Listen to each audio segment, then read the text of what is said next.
experienced police officer stopped a high-end automobile believing it was stolen, only to discover the woman driving was a judge in complete judicial attire, returning from court. And what followed transformed the community. The timepiece in Officer Travis Brenner's patrol vehicle displayed 6:42 p.m. as daylight was diminishing over the foliage bordering Saluda Avenue in Columbia, South Carolina, where residences featured expansive verandas and masonry mailboxes, subtle wealth, established prosperity. He was approaching the final 2 hours of his patrol, consuming stale coffee from a battered container, when he spotted the polished ebony Mercedes gradually halt at a stop marker. Excessively slow. It advanced forward, not enough to warrant a citation, but sufficient to disturb him. He activated his emergency lights, his digits already extending toward the communication device. Dispatch, this is Unit 24. I'm beginning a traffic interception on a dark Mercedes S-Class, license plate not visible from behind, carrying one individual. The automobile eased toward the sidewalk beneath a flowering tree. No abrupt movements, no anxiety. The motorist lowered the window before he even approached the door. "Good evening, officer," voiced the occupant inside, with clarity, determination, and composure. Travis halted abruptly, as the woman operating the vehicle defied his expectations. She was African American, perhaps mid-60s, with cropped silver hair, erect bearing, and a tranquil gaze. She was clothed in a black judicial robe, legal not religious, and her palm rested on the steering apparatus, digits unwavering. "I'm Judge Renee Mallory," she stated, offering a slight inclination of her head. "This is my automobile. I'm returning home from the courthouse." He blinked momentarily before requesting, "License and vehicle documentation, please." She didn't hesitate, handing over the documents, as if it were a familiar procedure. "Is there a reason for stopping me?" she inquired. Travis examined the paperwork carefully. Compartments secured. They appeared legitimate, but something felt incorrect about the situation. "Yeah," he responded deliberately, eyes narrowing. "This automobile matches the description of a stolen vehicle reported earlier today." Renee elevated one eyebrow and replied, "It's registered under my name. You can verify with dispatch." "I will," he assured, as he returned to his patrol vehicle, radioed the information. But while waiting, his gaze remained fixed on her through the windshield. She didn't fidget or access her mobile device, simply remained motionless, observing the sky growing darker. The dispatcher responded, "No theft report connected to that vehicle identification number. Registration corresponds with the name on the license. Everything is verified." Nevertheless, Travis didn't return her documentation. He approached her window again and requested, "Would you mind exiting the vehicle for me, ma'am?" Renee's voice became more pointed. "Is that a lawful directive?" His hand descended toward his weapon holster. "Yes." There was an extended silence, as her eyes remained focused on his countenance. "Are you detaining me?" she asked. "I'm requesting you step outside, so we can resolve this matter," he insisted. A small gathering had begun forming, with one adolescent raising a phone, the recording indicator illuminated. Renee spoke more audibly this time, ensuring those watching could hear. "I'm Judge Renee Mallory, of the 5th Judicial Circuit. This is my automobile. You've received confirmation. It's not stolen. You're now illegally detaining me." Travis flinched, not visibly, but his posture changed. He understood the law, was aware of the active camera, recognized the expanding crowd, yet something within him, the aspect too proud to retreat, kept him stationary. When she repeated her statement a second time, her voice resonated differently. "You're violating my constitutional rights." Someone across the street called out, "That's Judge Mallory, my friend. She isn't being deceptive." But Travis remained immobile, his voice tense. "I asked you to exit the vehicle, and I inquired," she responded, "if this request is within legal boundaries." Silence prevailed, until a voice from the assembly, quiet but distinct, advised, "Remove your hand from your weapon, officer." He hadn't noticed his fingers were hovering near his holster. Tense, he withdrew them. Additional phones were raised as a woman muttered, "She's the one who granted my relative probation last month. She's equitable." "You're making an error, friend," another added. Travis retreated, uncertain now, as the recording devices, the commentary, the uniform, everything felt more burdensome than before. Renee elevated her window approximately 2 inches, not forcefully closing it, just adequately, and redirected her gaze forward. He returned to his patrol vehicle, heart racing, but the narrative wasn't concluding there. It was merely beginning to unfold. He sat in the cruiser with windows partially lowered, digits tapping against the steering wheel, the dispatcher's confirmation still echoing in his consciousness. Everything checks out. But Travis Brenner wasn't prepared to depart. He exited again, more deliberately this time, shutting the door behind him like punctuation, and walked unhurriedly back toward the automobile. The assembly hadn't dispersed. If anything, it had expanded by 2 or 3 additional individuals muttering among themselves, phones elevated. Renee didn't lower the window further. She waited with her expression steady, jaw fixed in the manner someone appears when they've experienced similar situations previously. He tapped on the glass just once. She decreased it 2 inches further. "Ma'am," he stated, voice more monotonous now, "I need to ask you some additional questions. You've already authenticated my license, my registration, and my identity," she replied. "What else do you require, Officer Brenner?" The sound of her pronouncing his name calmly, resembling a courtroom admonishment, irritated him deeply. "How long have you possessed this automobile?" he questioned. "Since February of last year, purchased it certified pre-owned from Midland's Mercedes," she answered. He nodded slowly, pretending to make mental annotations. "Paid completely," she added. Her eyes narrowed. "Are you inquiring how I financed my automobile?" "I'm asking because you suspect I stole it," she concluded for him. "Even after confirmation I didn't." Travis opened his mouth, then closed it without speaking. She continued, "Do you question every motorist in this neighborhood about how they can afford their vehicle?" "Ma'am, don't distort my words," he protested.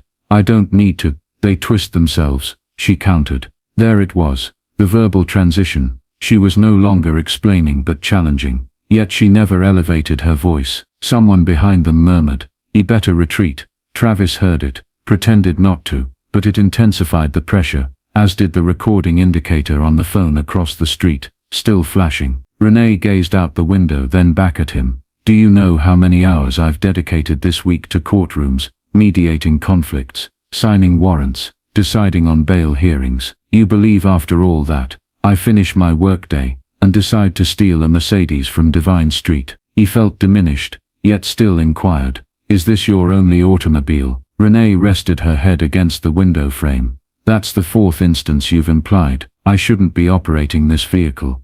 It's not personal," he falsely claimed. "Of course it is," she remarked quietly. "You don't perceive me accurately. You see a possibility you've predetermined is factual." He averted his gaze toward the grass, the curb, anywhere except her face. "You aren't permitted to carry a badge and move through life with that kind of certainty," she continued. "Not when it's incorrect, not when it endangers lives." His chest constricted. The boundary was becoming tenuous, and he sensed it. Renee softened marginally. "You could have checked my identification and departed 10 minutes ago, but instead you remain here questioning how I purchased my own automobile." He didn't respond. He couldn't. Then another patrol vehicle arrived behind the assembly. Officer Marcy Kellers emerged, late 30s, keen eyes, blonde hair secured in a ponytail, and approached quickly, assessing the situation. "Travis," she said softly, "what's happening?" "Standard interception," he replied, voice arid. "Possible stolen vehicle." Marcy peered into the automobile, her eyebrows raised. "That's Judge Mallory," she observed. "I'm aware," he confirmed. Marcy exhaled. "You need to resolve this." "I'm attempting to," he insisted. "No," she corrected gently, but resolutely. "You're not." But even as assistance arrived, the moment had already progressed beyond salvaging, and the damage had begun spreading. By the time Officer Marcy Kellers returned to her patrol vehicle, it was evident matters weren't de-escalating. What had initiated as one police vehicle on a peaceful street had transformed into something entirely different. Neighbors on porches, children whispering into phones, onlookers recording from parked automobiles. It was as if the neighborhood had suspended in time, anticipating someone's next action. Renee Mallory remained seated with her hands still positioned on the steering wheel. Her robe, formal and dark, seemed almost incongruous now, contrasting with the escalating disorder outside. She glanced upward into the rearview mirror, not fearfully, but rather like someone monitoring a courtroom before issuing a final verdict. Travis stood aside now, arms folded, nibbling his bottom lip. He continued observing the assembly, no longer certain what he was attempting to demonstrate, but he wasn't yielding. From across the thoroughfare, a voice called out, "That's Judge Mallory. She's served on the bench longer than he's been out of secondary education." A youth, perhaps 16, holding a phone, gestured toward her window. "Are you all right in there, ma'am?" Renee didn't immediately respond. She provided a small nod, silent but adequately clear for anyone attentive. It wasn't an expression of gratitude. It was a declaration. "I'm managing the situation." Then from her side window, she addressed Travis directly. "You've made yourself understood. I'd like to depart now." He remained silent. She reiterated, "Officer Brenner, I am requesting permission to leave unless you are officially detaining me." More recording devices were raised.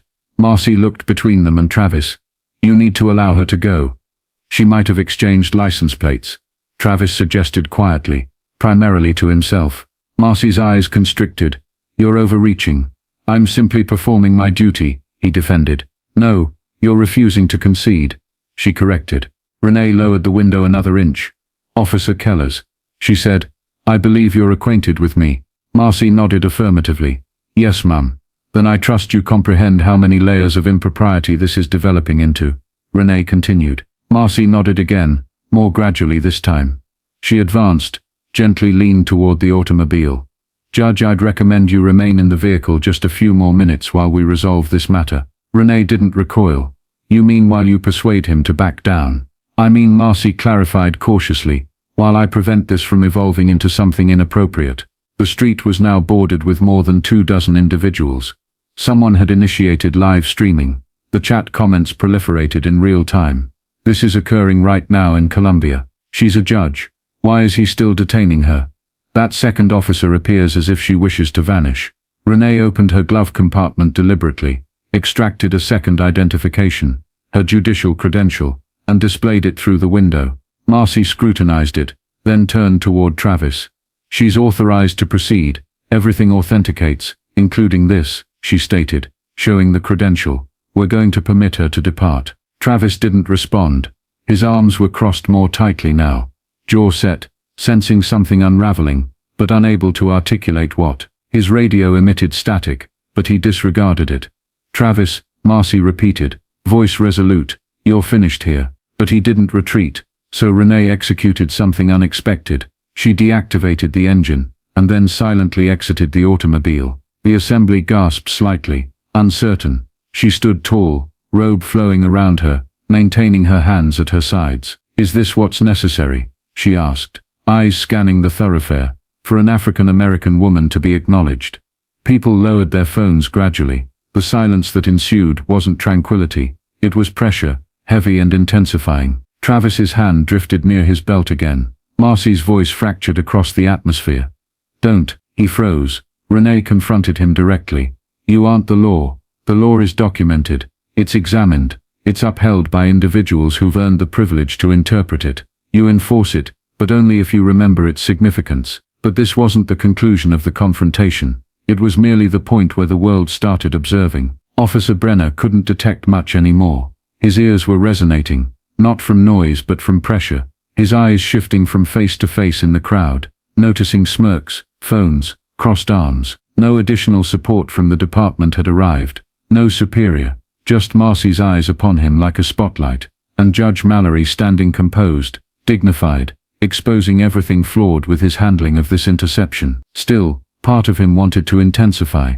If he permitted her to depart now, he'd appear weak. Worse, he'd appear incorrect. So he advanced forward, just one step. "Ma'am, I'm requesting you return to your vehicle." Renee remained motionless. "Are you detaining me?" He swallowed. "You're interfering with a police investigation." There was a shift in the assembly. Several people laughed, not kindly. One older gentleman near a mailbox muttered, "He's desperately reaching now." Marcy addressed Travis, voice low but sharp. "That accusation won't be sustained. You're improvising, and it's not protocol." She refused to comply. He insisted. "She complied with everything you requested, until it became personal." Marcy countered. Travis's fists clenched at his sides. Renee still hadn't moved, her voice remaining steady. "You're fabricating charges. That's misconduct." He reacted abruptly. His voice escalated. "Return to the automobile." That's when the woman managing the live stream spoke up, loudly enough for everyone to hear. This man's about to arrest a judge, because she made him appear foolish. Renee took one step closer, not aggressively, just enough to speak clearly without shouting. Officer Brenner, if you place your hands on me without cause, you'll be making a career-terminating decision. Is that a threat? He challenged. It's a reality, she clarified. There was an extended pause, then he reached for her wrist, not yanking, not forcefully, but sufficiently, and instantly the assembly erupted. Hey, you're touching her now. She's a judge. Remove your hands from her, sir. Marcy intervened immediately. Travis, back away. She inserted herself between them, confronting him directly. Release her right now. Travis released her wrist and retreated, lips parted, breathing irregular, appearing disoriented. Renee addressed the assembly.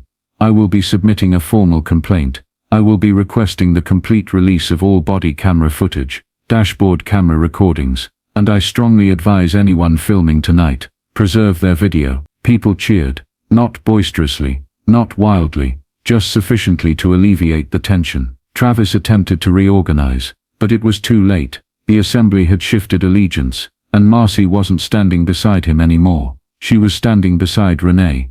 Are you capable of driving, Judge? She inquired gently. I was capable before this incident began, Renee replied. She returned to her automobile, adjusted her mirror, and started the engine. Her door closed with a quiet click that somehow resonated louder than all the previous commotion. She didn't accelerate rapidly. She didn't forcefully press the accelerator.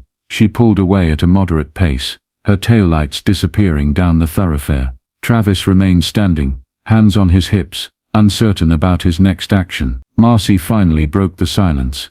You just attempted to detain a presiding judge over an automobile she owns, and a suspicion you can't substantiate. I thought it matched. You escalated the situation, she continued. You ignored the confirmation from dispatch. You prolonged this until it collapsed upon you. He turned toward her. Are you siding with her?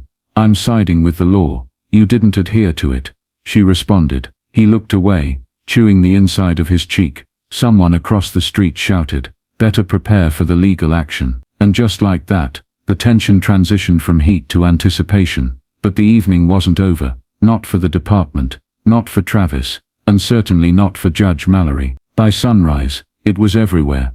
The clip from the live stream, barely 4 minutes in duration, had accumulated over 300,000 views overnight. Judge Renee Mallory's name trended on social media, alongside phrases like racial profiling, abuse of authority, and body camera silence. Local media outlets reported it first. The state, WLTX, then the national ones began inquiring. Inside the Columbia Police Department, the atmosphere was somber. The morning briefing room, typically filled with casual conversation and overbrewed coffee, was eerily silent. The chief, Harold Epps, didn't smile or greet anyone. He entered, slid a printed headline across the table, and stated, "This is what we're confronting today."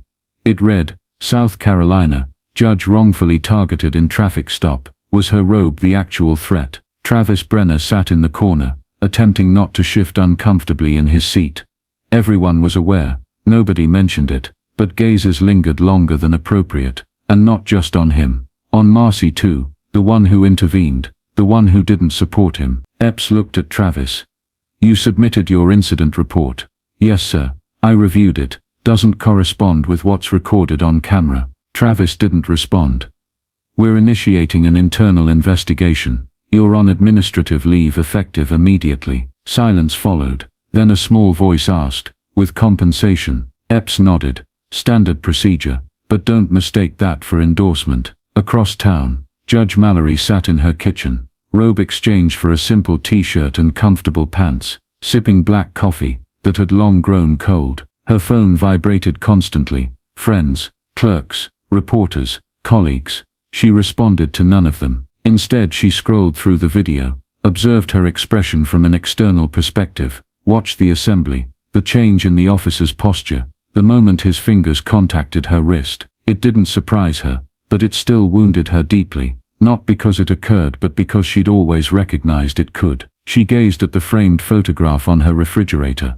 Her father in uniform, an African-American police officer in Columbia, during the 1970s. He'd cautioned her, The judicial robe doesn't alter how certain individuals perceive you. They'll look beyond it. She had believed she could transcend that perspective. She hadn't. At noon, her clerk Amy visited, Caucasian mid-30s, unfailingly loyal. She appeared nervous entering, as if navigating a minefield. "I brought you tomorrow's docket. Thought perhaps you'd want to prepare," she offered. Mallory didn't look up. "You believe I should attend?" "I think if you don't, they'll claim it's because you were apprehensive," Amy replied. She raised an eyebrow. "You believe I'm frightened?" "No, ma'am. I think you're exhausted," Amy clarified. Mallory allowed the silence to extend. Then she affirmed, "I'll be present in court, same schedule." Later that evening, a demonstration formed outside the police department, not extensive, perhaps 100 individuals. Signs proclaimed, "Authority doesn't equal permission," and "Who evaluates the police?" Someone had printed still images from the body camera footage, displayed them on wooden poles like placards. One photograph had already become symbolic. Renee standing tall outside her Mercedes, robe billowing in the breeze, her gaze fixed on Brenner, like a judgment as she stood outside the building. Inside, Travis sat by himself at his desk, gathering his belongings into a box made of cardboard. He could hear the protesters outside, occasionally catching his name being shouted. Anger no longer consumed him, as it had before. Confusion was his primary emotion now. He had acted on instinct, pursuing what seemed right and suspicious at the time, but now it just seemed incorrect. He gazed at the photograph on his desk showing his spouse and child from the previous summer, their faces bright with smiles, feet buried in Myrtle Beach sand. He pondered how he would explain this situation to his daughter, without sounding like the antagonist. Just at that moment, Marcy knocked softly on the doorframe. "Are you all right?" he responded with a shrug. She positioned herself against the wall. "I didn't want things to end this way, but you left me no alternative." "I understand," he said. "Have you ever considered," she remarked, crossing her arms, "that perhaps what seems normal to you is what actually needs correction?" "Yes, I'm beginning to realize that, but self-reflection doesn't erase the consequences, and the city wasn't willing to wait for his understanding to catch up. Before donning the judicial robe, before earning courtroom deference, and making sharp bench decisions, she was simply Renee Parker from Aiken County, South Carolina. Her mother was an elementary school teacher for 31 years. Her father, Thomas Parker, wore a police officer's badge that barely covered their expenses. Standing over 6 feet tall, he spoke in gentle tones and returned home quietly. Renee could recall one particular evening in 1982, as if it were yesterday. At 17, she was heading to her weekend position at the Piggly Wiggly when a deputy halted her for what he termed suspicious behavior. She was walking by herself with a paper sack of snacks and a textbook. The deputy forced her to remain seated on the curb for half an hour, repeatedly questioning where she resided, what she was doing, and why she had no identification. She did have ID. She displayed it 3 separate times. It made no difference. Her father arrived, furious yet composed, instructing her not to shed tears, especially not in their presence. He told her certain individuals refuse to believe you belong in particular places. Your responsibility is to remind them that you do without raising your voice. That advice remained with her. She had dedicated decades to working twice as diligently, checking every requirement, building her reputation piece by piece. Undergraduate degree from Spelman, law credentials from Duke, years as a public defender, then a gradual, steady ascent to the judicial bench. She had earned a reputation for equity, strict but never harsh, and always without fail, exact, no margin for error. That's how she had endured. But following that traffic incident, mere survival no longer seemed sufficient.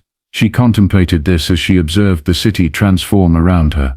Billboards featuring her face, which had once celebrated her appointment, now appeared across news reports as symbols of something larger. In one interview, a legal commentator stated, "Judge Mallory embodies a painful paradox.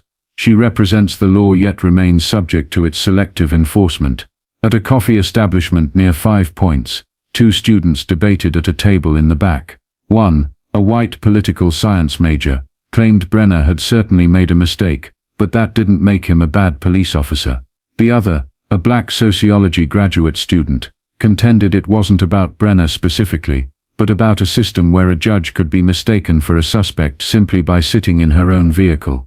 People discussed these same issues in homes, workplaces, and barbershops. The question wasn't just about what occurred, but why it continues to happen. Meanwhile, Travis Brenner sat on his rear porch in northeast Columbia, sifting through his own recollections.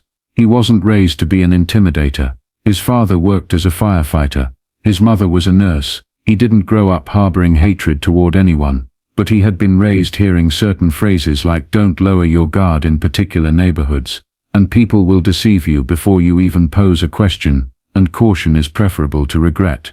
He used to believe these were merely prudent sayings. Now they sounded like implicit rules passed down without challenge.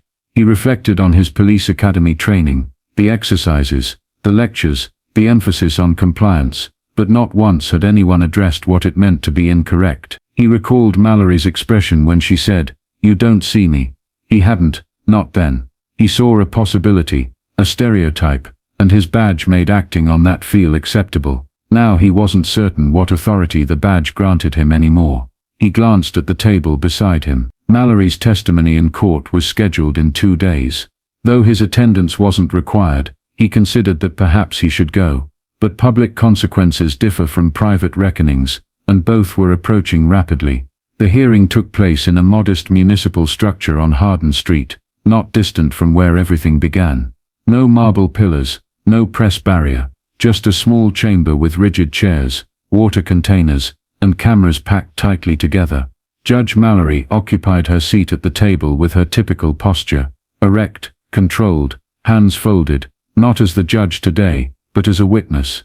Travis Brenner entered through a side entrance, not in uniform, but wearing a navy jacket and khaki pants, shoulders tense. No one applauded, no one jeered, just silence, the kind that demands more than noise ever could. The Oversight Committee, comprising 5 members, sat at the head. Their role was clear: examine body camera footage, evaluate officer behavior, and determine if disciplinary measures were warranted. On paper it was procedural, but everyone recognized this wasn't solely about Travis. It concerned something more significant, older and more difficult to resolve. The footage played silently on a monitor. There was no narration, no commentary, just the moment, the stop, his vocal tone, her repeated explanations, his hand near his weapon, the wrist grab. At minute 11:17, the screen flickered, a 40-second gap, silence. Committee Chair Vera Lindell, a retired judge from Charleston, paused the playback. "Officer Brenner," she said, adjusting her glasses, "can you explain why your body camera audio disappeared during that section?" Travis cleared his throat. "I don't know. Perhaps it was a technical issue.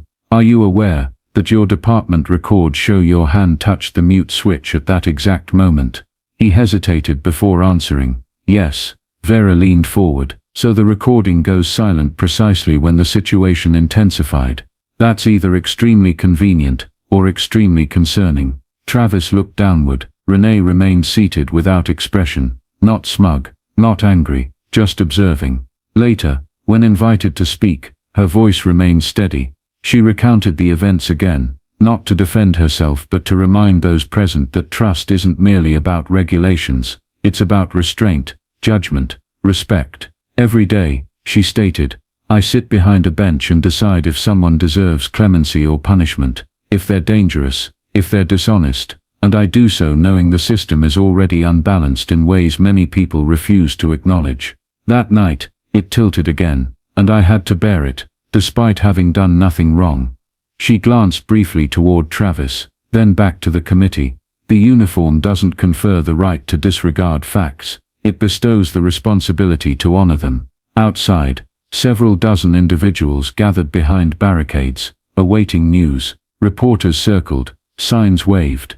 The protest had diminished in size, but the tension remained. Back inside, the panel took a break for deliberation. 30 minutes elapsed. When they returned, Vera spoke directly. "The panel determines that Officer Brenner engaged in conduct unbecoming of his position. His actions were excessive, unsupported by evidence, and suggest a pattern of behavior inconsistent with departmental standards." Travis blinked. "We recommend a 60-day suspension without pay, and mandatory bias retraining, pending final departmental approval. Further violations will result in immediate dismissal." Gasps murmured through the room. Some thought the punishment too light, others too harsh, but Renee showed no reaction. She stood, collected her coat, thanked the committee, and departed. Outside, a reporter thrust a microphone toward her. "Judge Mallory, do you feel justice was served?" She paused. "I don't view justice as a moment," she said. "It's a practice, and tonight was just one component of it."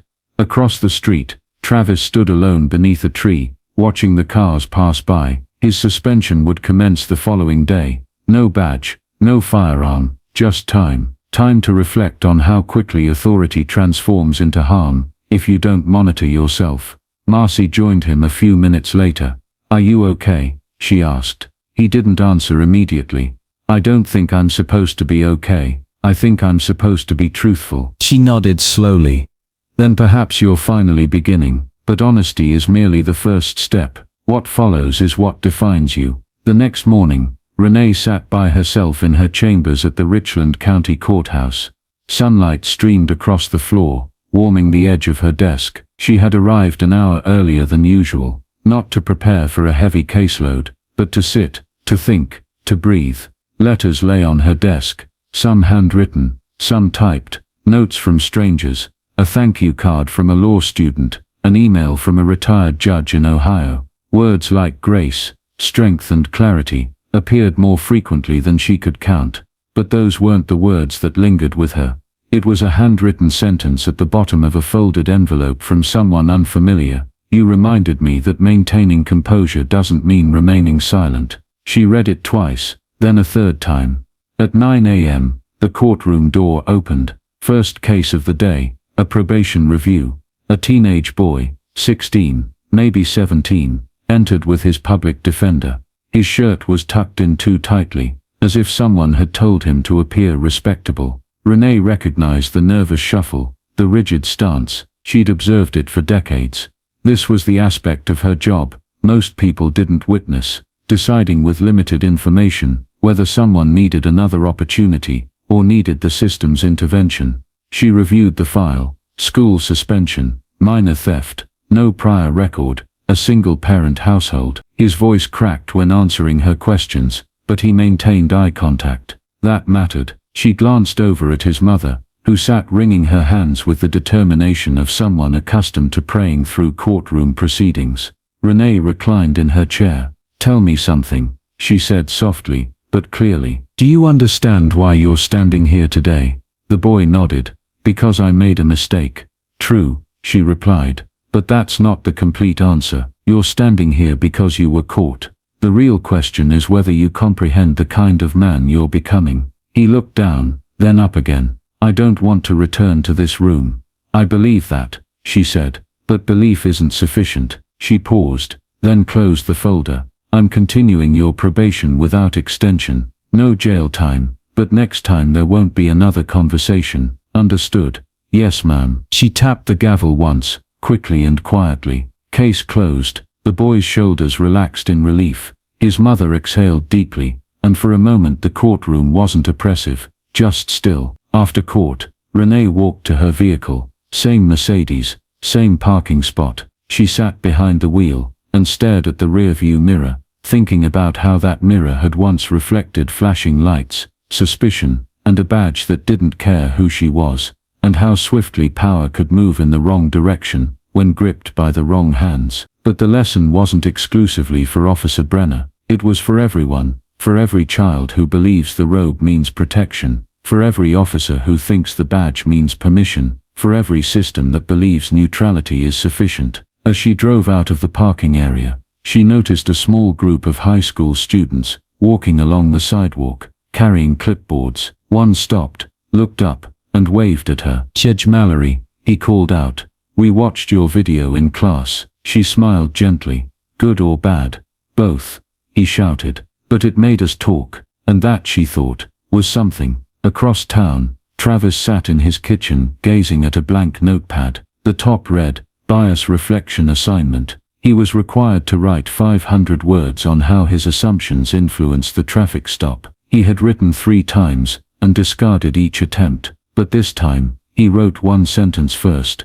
"I didn't see her. Not as a person, not as a judge, not even as someone with a name. Then he continued writing, not because it would undo what happened, but because silence was no longer safe. Not for him, not for anyone. What we choose to perceive, or refuse to acknowledge, can cost people more than their dignity. It can cost them their peace, their safety, their future. If this narrative leaves behind one thing, it's this: power means nothing without responsibility, and respect means everything when it's hardest to give. If this story caused you to pause, to consider, or to feel something, subscribe, because we have more stories to share, and sometimes a single voice is all it takes to alter the direction of 1,000 others.